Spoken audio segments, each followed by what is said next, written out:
مصیبت کی گھٹا چھائے خدا کو یاد کر لینا، دل کو جب سکون آئے خدا کو یاد کر لینا، مصیبت کی گھٹا چھائے۔ اچھا جی، یہ اہل حدیث ہے، کیا مطلب ہے؟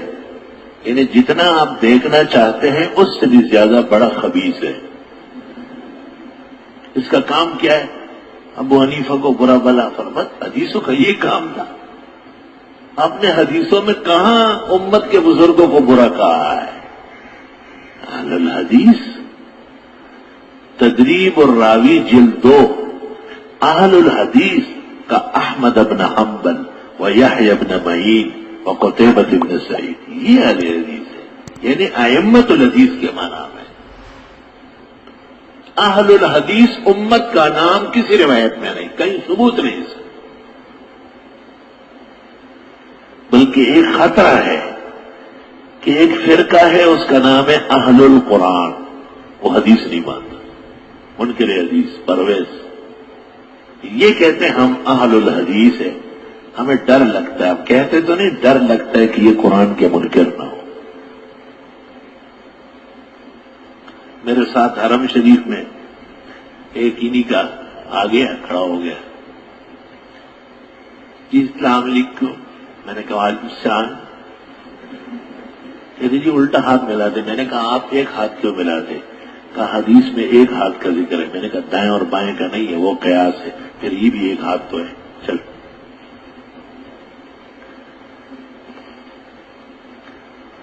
تو کہتے یہاں کیسا ہے؟ میں نے کہا کہاں؟ کعبہ شریف میں۔ میں نے کہا ابھی جنازہ ہو گیا، آپ نے پڑھا؟ کہنے لگا، میں نے کہا اونچی آواز سے تھے آہستہ؟ کہ نہیں اونچی آواز سے تو نہیں، آہستہ ہے۔ میں آپ کس طرح پڑھتے ہیں؟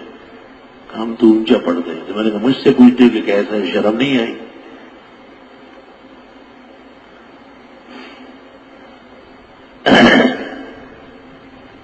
میں نے کہا وطر کتنے ہوئے؟ کہا 3۔ میں نے کہا آپ کتنا پڑھتے؟ کہا 1۔ میں نے کہا پھر بھی شرم نہیں آئی؟ قنوت آپ کب پڑھتے؟ کہا فجر میں۔ میں نے کہا وہ وطروں میں پڑھ رہا ہے۔ تو یہ ہمارے لوگ ہیں آپ کے؟ آپ کا ان سے کیا تعلق ہے؟ اختلاف رفع دین امین بالجا وہ ائمہ کا ہے، تو نور الہدیٰ سے لے کے بخاری تک بیان ہوتا ہے، کوئی نئی بات تھوڑا ہی ہے۔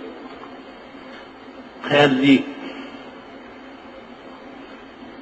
مجھے کہتا ہے کہ اماموں کو ماننا چاہیے۔ میں نے کہا آپ اس امام کو مانتے ہیں نہیں؟ کہ اس کو تو مانتا ہوں، ان کا غرض کے لیے، اگر نہ مانے تو نماز نہیں ہوگی۔ تو جس کو یہ مانتے ہیں امام، اس کو نہیں مانو گے؟ وہ کون ہے؟ میں نے کہا امام احمد ابن حنبل۔ چاروں ائمہ متفق ہے کہ جنازہ آہستہ ہے، سرن ہے، جہرن نہیں، اور ان کی عدالتوں میں فقہ حنبلی رکھا ہوا ہے کہیں بھی۔ تو مجھے کہتے ہیں یہ اہل حدیث نہیں ہے۔ میں نے کہا آپ بھی اہل حدیث ہے؟ کہا میں نے کتنی حدیثیں یاد ہے؟ کہ یاد تو ایک نہیں، میں نے کہا صرف شرارت والی باتیں یاد کی، فساد والی، جھگڑنے والی، حدیث یاد نہیں تو اہل حدیث کیسے ہے؟ آپ کا فرض بنتا ہے کم از کم بخاری بدل الوحی تو یاد کرو، اگر کتاب الایمان و علم آپ کو یاد نہیں ہے۔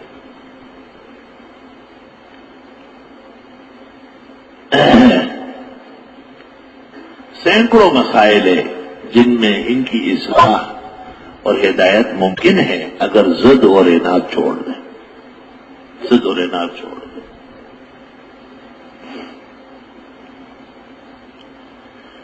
تو مغرب کی نماز ہو گئی، مجھے کہتا ہے امین زور سے کہنا چاہیے آہستہ کہنا چاہیے؟ میں نے کہا آہستہ کہنا چاہیے۔ اچھا یہاں تو زور سے ہوا۔ میں نے کہا 5-10 آدمی تیرے جیسے کمکلوں نے پڑھا ہوگا، شور تو بہت ہوا۔ میں نے کہا تو لاؤڈ اسپیکر کی وجہ سے ہوا، یہ سب نہیں پڑھتے ہیں۔ میں نے کہا میں آپ کے ساتھ کھڑا ہوں اور آپ سے اچھا مسلمان نظر آ رہا ہوں، میں نہیں پڑھتا، میرے ساتھی نہیں پڑھتے۔ میں نے کہا یہ سب پورا گل ہے نا، تو اگر 200 آدمی ہو ان میں سے 5 یا 10، تو اگر 3,000 آدمی بیٹھے اور 2 آدمی کھڑے ہو کے شور مچائے تو آواز تو ان کی ہوگی جو 2 ہے، وہ جو 2 کم 3,000 ہے ان کی تو آواز نہیں ہوگی. تو کہنے لگے ہم کیوں پڑھتے ہیں؟ میں نے کہا آپ کو دھوکہ دیا گیا ہے، مغالطہ دیا گیا. کہنے لگے کیسے؟ میں نے کہا آپ کو کہا گیا کہ صحابہ کرام آمین زور سے کہتے تھے. کہا ہاں بالکل یہی کہا گیا. میں نے کہا اچھا آپ نے قرآن پڑھا ہے، قرآن پہ ایمان ہے؟ انہوں نے کہا ہاں. میں نے کہا لا ترفعوا اصواتکم فوق صوت النبی، اللہ فرماتے نبی کی موجودگی میں اپنی آوازیں نہ اٹھانا. اگر 100 صحابہ آپ کے پیچھے کھڑے ہیں اور پیغمبر مصلی پہ اکیلے ہیں اور آپ نے کہا ولضالین اور صحابہ سو کے آمین، تو آواز اٹھ گئی یا نہیں؟ تو اس آیت کا کیا جواب ہے؟ خبر واحد جانتے ہو اور نص قطعی نہیں سمجھتے ہیں. میں نے کہا اگر کبھی ایسا ہوا بھی ہے تو یا تو مغالطہ ہوا ہے یا اس آیت سے پہلے ہوا ہے. اس آیت کے بعد صحابہ نے نبی کے ہوتے ہوئے شور مچایا ہو، اس کا ایک ثبوت پورے دین میں نہیں. اس لیے اصل ترک ہے جہر کا، نہ کہ وجود جہر ہے. حضرت امام شافعی رحمت اللہ علیہ نے بھی کے اندر کہا ہے لا احب الجہر بالتامین، مجھے بھی امین بالجہر پسند نہیں ہے. یہ جملہ ہے کتاب الام کا، لا احب الجہر بالتامین.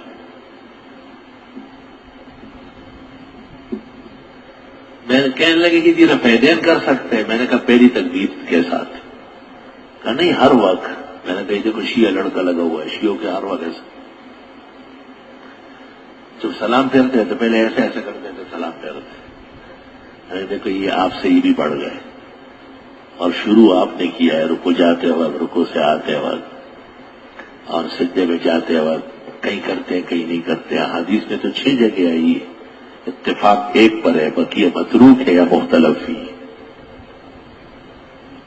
کہتے حدیث صحیح نہیں ہے. میں نے کہا پہلا امام حدیث کا امام مالک ہے، موجودہ دنیا حدیث کا پہلا امام مالک ہے. ان کے مذہب کی مقتدا کتاب مدونۃ الکبریٰ ہے، اس کی پہلی جلد 169 صفحہ ہے. امام مالک فرماتے احادیث الرفع کلها ضعیفہ الا عند الافتتاح.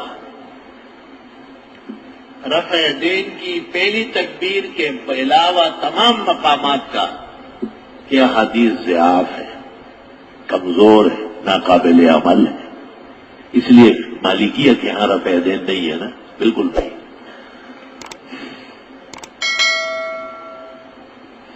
کہ بخاری شریف، میں نے کہا بخاری شریف نے تو روایت نقل کی ہے، یہ پتہ چلنے نہیں دیا ہے کہ رفع دین کہاں تک ہو. یہ بھی رفع دین ہے، یہ بھی رفع دین ہے، یہ بھی رفع دین ہے. ایک وہاں لگا ہوا تھا سوڈان کا، یوں کر رہا تھا.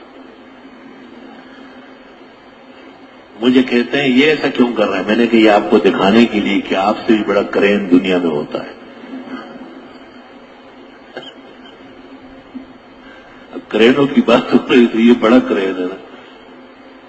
ہمارے ساتھی تھے قاری سرور صاحب، یہاں تشریف رکھتے تھے، فوت ہوئے غفر اللہ عنہ. تو ایک دفعہ کہیں غلطی سے ان کی مسجد میں چلے گئے، اپنی نماز پڑھ رہے تھے ہاتھ باندھ کر. ان کا کوئی آیا اور اس کے ہاتھوں کو اٹھا کے یہاں رکھوایا، نماز کے اندر سینے پہ رکھوایا. نماز پڑھ کر اس نے کہا یہ کیوں؟ کہا اچھا ہوتا ہے، تھوڑا سا اوپر اچھا ہے. قاری صاحب نے 2 رکعت کی نیت باندھی اور ہاتھ بھی باندھ، پیشانی کے اوپر دونوں ہاتھ باندھے. اس نے کہا نیچے کرو، سلام پھیر کہا یہ کیوں؟ آپ نے خود کہا کہ جتنا اوپر جائے بہتر ہے. تو اس کے بعد 2 رکعت میں یوں پڑھنے والا تھا اور پھر 2 رکعت بلاک رکھ کے اس کے اوپر کھڑے ہو کے اوپر ایسے کرنے والا. یہ کوئی حد ہی نہیں ہے.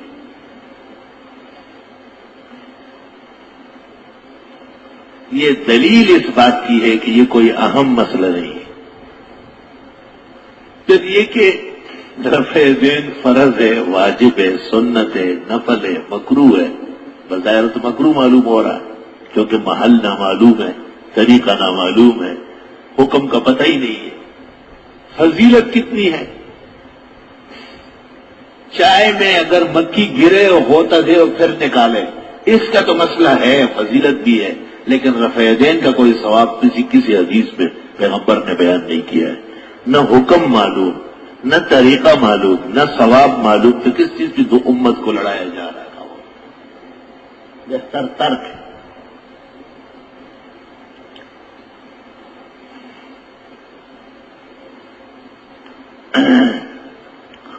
لا الہ الا اللہ، استغفر اللہ واتوب الیہ۔ مسائل اختلافیہ میں سینہ بڑا رکھے اور گھبرائے نہیں، اپنے موقف پر دلائل قائم کرے اور اللہ کی رضا کے لیے ائمہ کے احترام اور تقدس میں الحمدللہ